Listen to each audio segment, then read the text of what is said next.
नमस्कार। ओडिया रचना कुमार पूर्णिमा।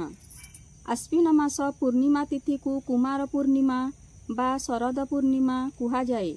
एही दिन गजलक्ष्मी, चंद्र, सूर्य, कार्तिकेय, माँ वृंदावती को पूजा करा जाए।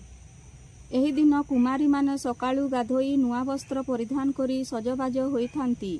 तापरे चौरा मूलकू सफा करी चौरा पूजा करती। कदली, नडिया, खई, गुआ, कसी काकुड़ी, कसी जह्नी, आखु इत्यादि भोग अर्पण करिथांती।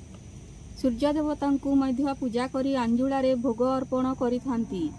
संध्या समय छेना, दही, क्षीर, महू, चीनी, कदली, नडिया, खई एसबुकू एकत्र मिसाई चकटी चांद तैयारी करी चंद्र देवतांकू भोग दियंती। दीप धूपरे बंदापना करिथांती।